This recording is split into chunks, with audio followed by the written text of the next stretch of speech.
Thank you very much, Your Excellency, Mr. President, Excellencies, distinguished members of Council. I am honored to brief you today on the latest report of the Secretary General on the activities of the United Nations Office for West Africa and the Sahel, UNOWAS. This briefing is being held against the backdrop of the COVID-19 pandemic, which has regrettably led to significant loss of life across the globe and is severely impacting our way of life and livelihoods. In this regard, I would like to extend my heartfelt condolences to all those who have lost loved ones and wish a speedy recovery to those undergoing treatment, while also enjoining everyone to stay safe and healthy. Excellencies, since my last briefing of this Council in January, attacks by violent extremists and intercommunal violence have continued to undermine peace and security in the region, particularly in the Sahel and the Lake Chad Basin. Despite intense and sustained efforts by concerned countries, violent extremists have continued to attack security forces and civilians with dire implications for the humanitarian and human rights situation in the region. Terrorist attacks have been accompanied by forced recruitment of children and abductions in Burkina Faso, Mali, Niger, and Nigeria. In addition, school closures in the affected areas due to the extremely volatile security situation have denied thousands of children their right to education. The fragile security situation has also caused an increase in the number of internally displaced persons and refugees in the region. In Burkina Faso, as of June, 921,000 people had been forced to flee their homes, a significant increase compared to late 2019. In Mali, close to 240,000 people are internally displaced, of which 54% are women. In Niger, as of June, 489,000 people were forced to flee their homes. This includes internally displaced persons, Nigerian and Malian refugees. In Nigeria, an estimated 7.7 million people will need emergency assistance in 2020.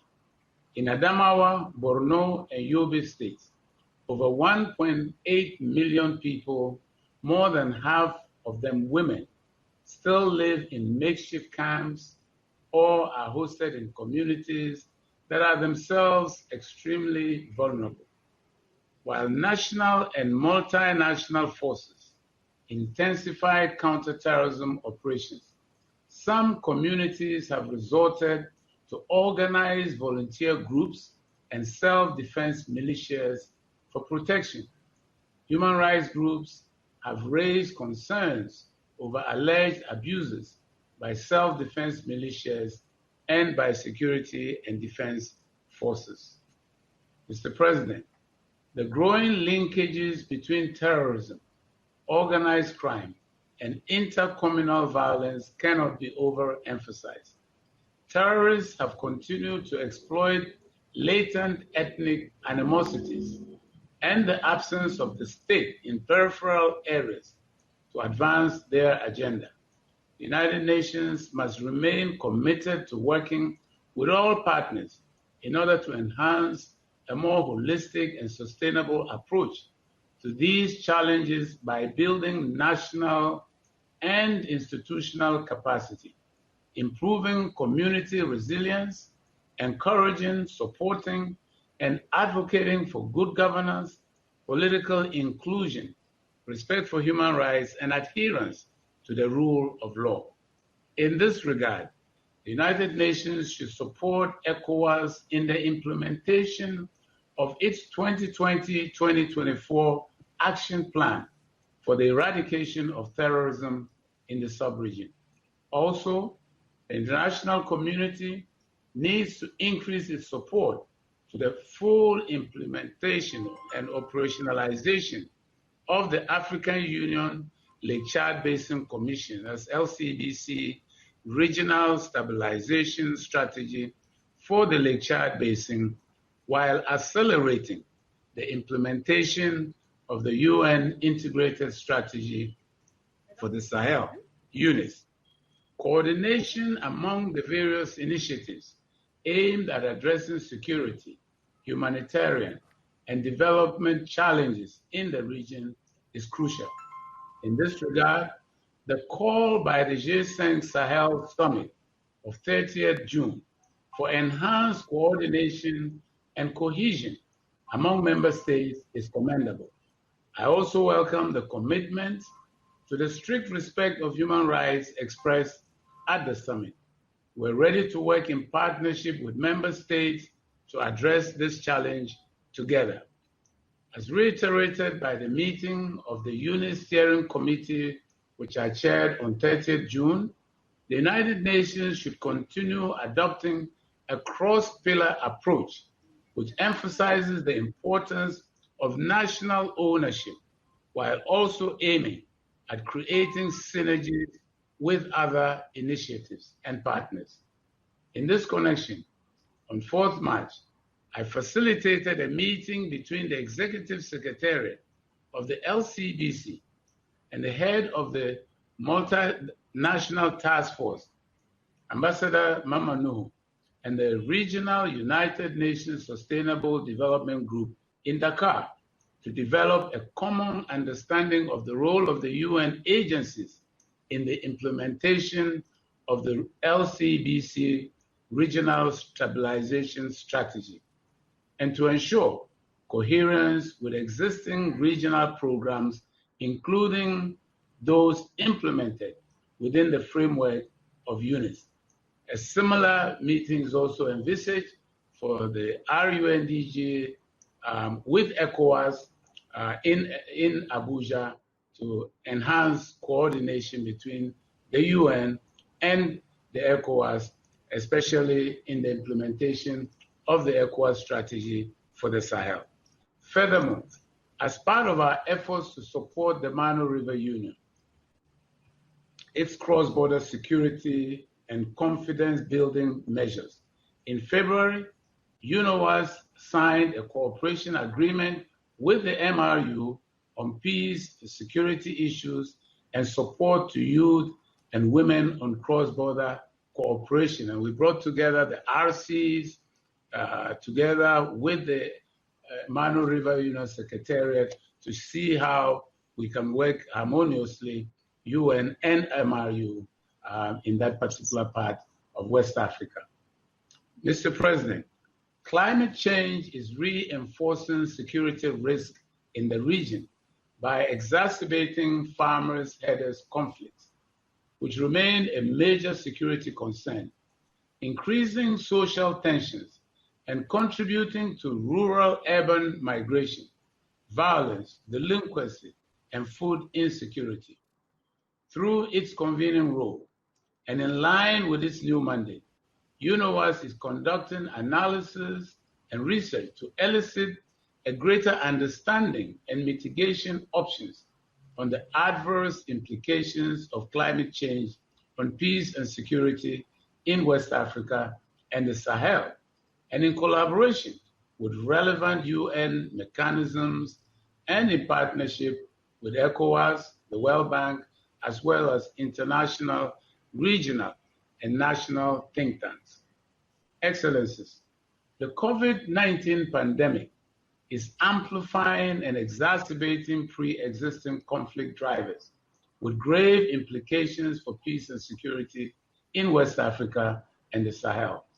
The pandemic is having a negative impact on human rights and the rule of law, and is disproportionately affecting women and girls, including with respect to their role in informal trade, cross-border trade, and due to a reported increase in femicide, sexual and gender-based violence.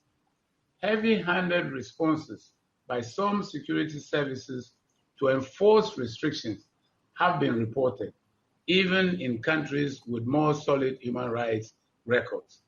We're also observing the impact of the pandemic on governance structures and systems, electoral and political dialogue processes, the humanitarian situation, the socio-economic situation, the regional and multilateral engagements. Terrorists and violent extremist groups are also exploiting the situation to further launch attacks in the region in disregard, total disregard, for the Secretary General's appeal for a global ceasefire. Conscious of this, various countries in the sub-region have developed national COVID-19 response plans with support from UN country teams.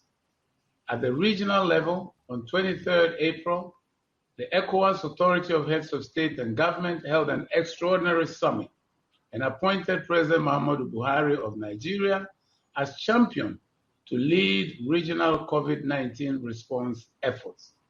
The authority also established ministerial coordinating committees on health, finance, and transport to coordinate regional efforts to address the pandemic. To promote a whole of UN approach in response to the pandemic, I have held virtual consultations with UN resident coordinators and their teams in all countries in the region to assess the impact of COVID-19 in each country, identify ways to strengthen UN collaboration with national and regional stakeholders in support of government's response efforts, and to mobilize, where applicable, support for the Secretary General's call for a global ceasefire. The resident coordinators noted that while government's COVID-19 responses have largely been consensus-driven in most countries, there have also been situations where the response faced serious criticisms from national actors. UNOWAS will continue to engage national authorities to ensure a holistic approach and work towards broadening social support, inclusivity, and national cohesion. We will also continue our advocacy to ensure a human rights-based approach in the response to states or by states in the region, with focus on the most vulnerable and marginalized segments of the population, as well as on community involvement. It is worth highlighting that despite COVID-19 pandemic, the region has witnessed a number of positive developments, including the relatively peaceful conduct of the presidential elections in Togo, local elections in Benin, and the implementation, the completion of the work of the Constitutional Review Commission in the Gambia, whose report was discussed by the cabinet and without amendment has been presented now to the National Assembly in Banjul to convene in August to deliberate on this report of the Constitutional Review Commission and to usher in the process for adoption of a new constitution under the new Gambian dispensation. Mr. President, distinguished council members, 5 high-stake presidential elections are planned in the second half of the year in Burkina Faso, Cote d'Ivoire, Ghana, Guinea, and Niger. These elections present an opportunity for democratic consolidation in these countries. However, to ensure that these processes are credible, inclusive, and peaceful, consensus will be needed to address underlying challenges and any disruptions, including those linked to COVID-19 pandemic, which has already impacted time schedules for some of these elections, if not all of them. It is worth noting that the pandemic led to the suspension or postponement of preparation for the elections, including voters' registration in some of these countries. Preparations have, however, resumed and stakeholders in the majority of those countries have maintained their determination to hold elections as scheduled. I have held joint virtual consultations with ECOWAS Commission President Jean-Claude Cassibrou, UN resident coordinators, and head of election management bodies in countries preparing for elections to assess the situation on the ground, the level of preparedness, the challenges faced, and ways in which the UN could better support the various processes, working, as always, very closely with ECOWAS in these countries. Heads of election management bodies all expressed confidence and assured of their readiness to successfully organize these elections. During these consultations, I insisted on stakeholders ensuring that solutions to challenges or disruptions caused by the pandemic are consensual. Every effort should be made to ensure inclusive approaches, respect to human rights, and the rule of law. I also insisted on the involvement of women, youth, and persons living with disabilities in the entire electoral process in each country. In some countries, the issue of IDPs will especially demand close attention, particularly, for instance, in Burkina Faso and in Niger. Ahead of these elections, which could be major flashpoints for crisis, UNOWAS will continue to work with relevant partners to support the efforts of the 5 countries in organizing inclusive, peaceful, credible elections, which are crucial for the stability and development of the region. Excellencies, I would like to recognize the unflinching support of this eminent council towards the implementation of UNOWAS's mandate, while reiterating our commitment to continue accompanying national and regional actors to enhance peace and stability in West Africa and the Sahel. And I thank you very much for your kind attention.